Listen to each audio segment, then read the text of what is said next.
I'm not really sure how to start this video. I just know that I'm supposed to share this testimony, and this is not a testimony that's just to make you feel good, but there is a point to it. So just watch this until the end. I have a candle business. It's Escape Haven and Company, and it's been in operation for 6 years.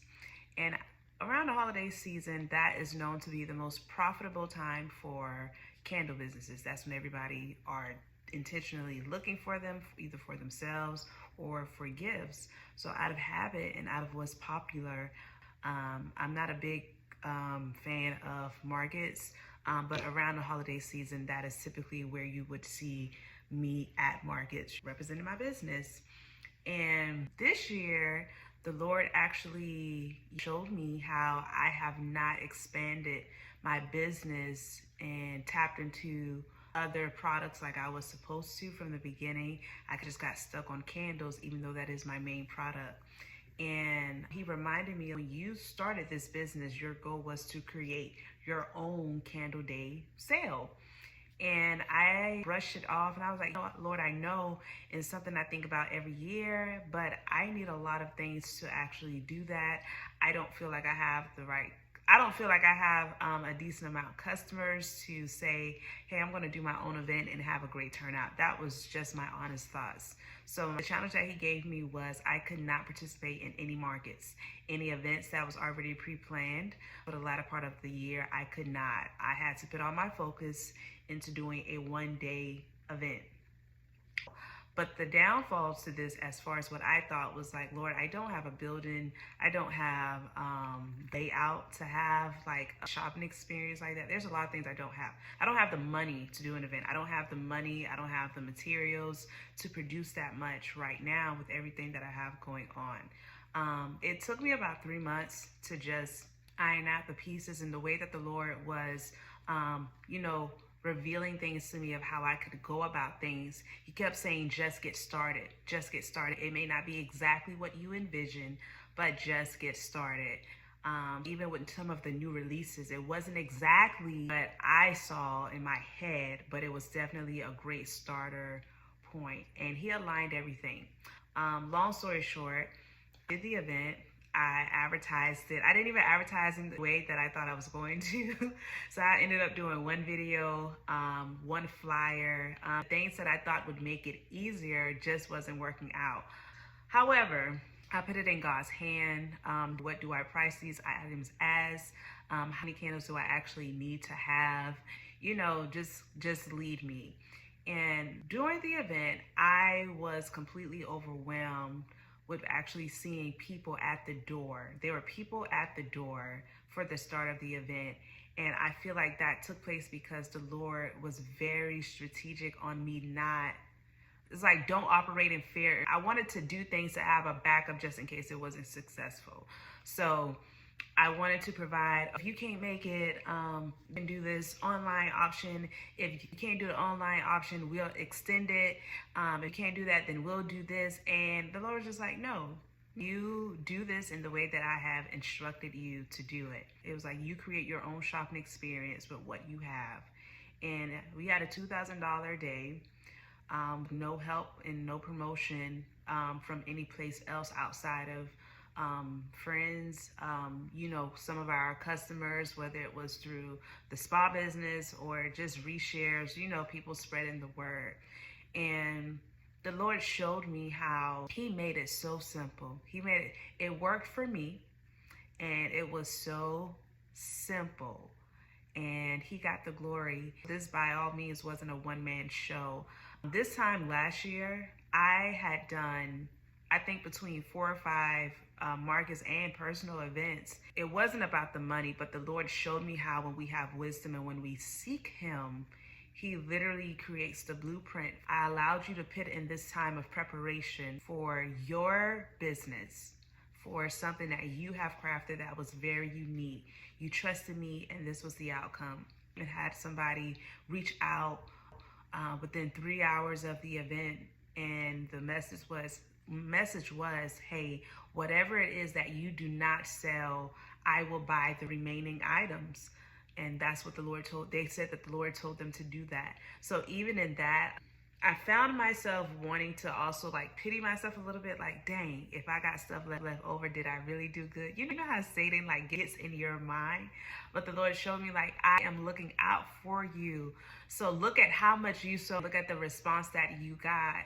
And you were able to create an atmosphere that was completely conducive to the vision that I gave you for your business. It was convenient for you. So with your new life as a wife and as a mom and as a business owner, you were able to actually enjoy the latter part of this year in a more calm place, different, which was very different than what you've done before, which was scrambling around the holiday time, typically stressed out, dealing with not feeling happy and not feeling the best because you're trying to do the most along with everybody else.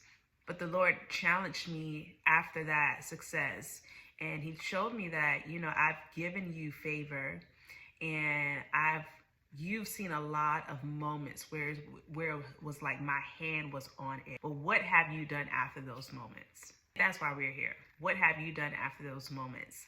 Have you taken the full advantage of those moments of opportunity that I've given you, or have you just gotten lazy and have you, went back into your corner and was like, well, Lord, if you did it before, you'll do it again. But what exactly are you doing?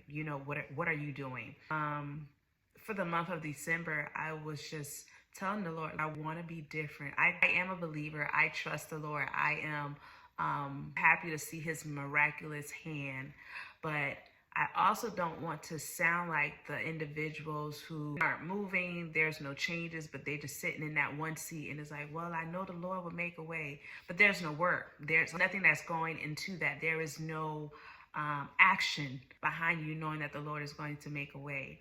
And I told the Lord, I said, I don't want to be the hold up for my own life. I don't want to be the hold up for what you have shown me about my family, about things that we need to do, about the way that you want to use us to be of help to others. I don't want to be the hold up. And He showed me how many resources I have around me. And the Lord said, it was like, clean your shelf. Like, look, pull out the notes that have dust on it.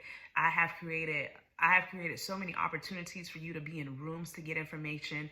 I have allowed people to be very transparent with you, who are so much further than you, who have given you the blueprint in some way and in some facet. But what have you done with the information? So I've spent the last few days doing something with the information. And I told the Lord that those moments where I see His hand, I want to see that all of the time. I want to see that on a consistent basis. I want to see it so much where I'm not shocked by it.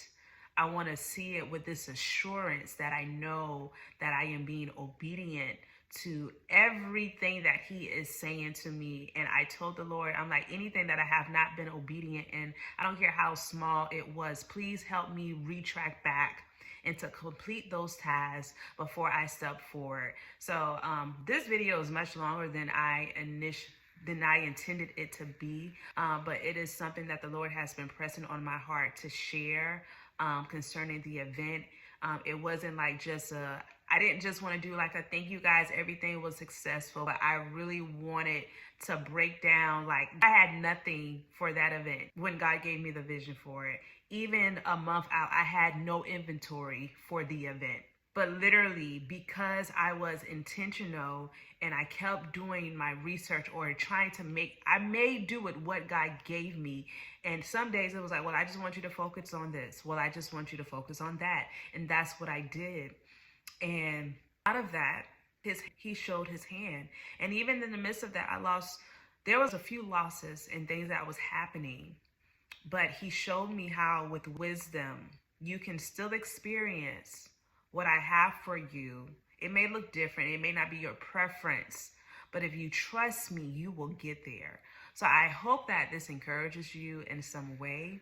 If you stayed until the end of the video, I just want to remind you of Matthew 6:33, which is seek first the kingdom, and all of these things will be added to you.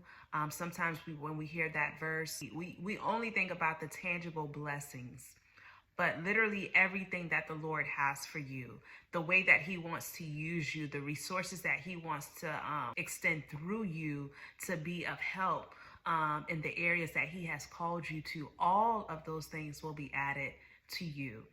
All of those things. I just want to encourage you guys to seek the kingdom above everything else, but don't forget to pitch work in. When God begins to reveal things to you and when he begins to provide clarity to you, do not just sit on it. Don't get so caught up in your testimonies like I did that after you have it, your momentum just dies down and you go back into your same old habits. But what are you going to do when God provides those wow moments? Are you using those wow moments as the momentum that he has laid out for you? That's all I got. That's all I got. But I hope you guys are encouraged by this.